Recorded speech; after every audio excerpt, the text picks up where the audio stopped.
आदमी पार्टी की याचिका पर सुप्रीम कोर्ट ने केंद्र सरकार को नोटिस दिया है और उनको 10 दिन का समय दिया है कि वो ये बताएं कि दिल्ली में राष्ट्रपति शासन क्यों लगाया गया है। आप पार्टी ने जो भी याचिका दायर की उसमें केंद्र सरकार को नोटिस दिया गया है, इस बारे में क्या कहना आपका? देखिए, ये एक षड्यंत्रकारी गतिविधि है, क्योंकि इन्होंने जैसे आईआरएस थे, छुट्टी लेकर फोर्ड फाउंडेशन के स्कॉलरशिप पे चले गए, 2-2.5 साल वहाँ लगाए, यहाँ से तनख्वाह पाते रहे और उसके बाद आए जब 300 400 500 करोड़ वहाँ से ले लिया तो उसके बाद यहाँ से इस्तीफा दिया। ठीक वही हरकत अब दोबारा रिपीट हो रही है और अब ये हो रहा है कि अब इनको लोकसभा चुनाव में प्रचार और बाकी सब काम करने हैं। तो दिल्ली की सरकार गई भाड़ में। दिल्ली में सरकार हो या ना हो उसका कोई मतलब नहीं है और वो 2-3 महीने की इनको छुट्टी चाहिए, जो कि कोर्ट के अंदर तारीख और इन सब चीज़ों में निपटारा हो जाएगा। और दिल्ली के अंदर कोई मुख्यमंत्री नहीं है तो कोई तो सरकार चलाएगा ना, कौन सरकार चलाएगा सिवाय लेफ्टिनेंट गवर्नर के। तो उनका मतलब ये नहीं है कि कोई सरकार हो या ना हो, उनका मतलब बिल्कुल स्पष्ट है कि 2-2.5 महीना ऐसे ही अफरा तफरी में निकल जाए।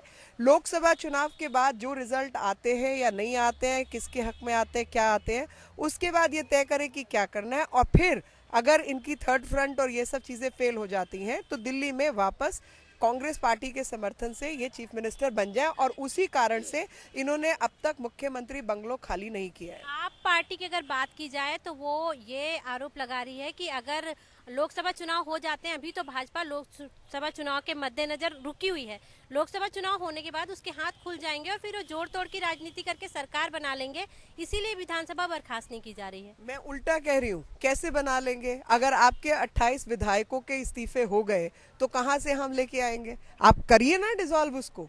ये इनकी रणनीति है कि हर अपना गलत काम दूसरों के सर मढ़ देना। मतलब वो कंजेनिटल झूठे होते हैं ना, जो लोग पैदाइशी झूठ बोलने वाले, उनमें से ये केजरीवाल जी हैं कि लगातार झूठ पे झूठ, झूठ पे झूठ और झूठ और फरेब की राजनीति करते हैं और अभी भी भ्रमित करने के लिए राजनीति कर रहे हैं। अरे भाई, 28 लोग हैं, 28 लोग एमएलए के पद से इस्तीफा देते हैं, क्या होगा?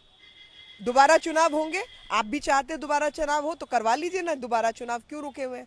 रुकने का जो मतलब है वो बिल्कुल स्पष्ट है कि अभी इनको लोकसभा तक की छुट्टी चाहिए, तब तक लेजिस्लेटिव असेंबली और जो विधानसभा है वो उसका जो होना है तहस नहस होता रहे।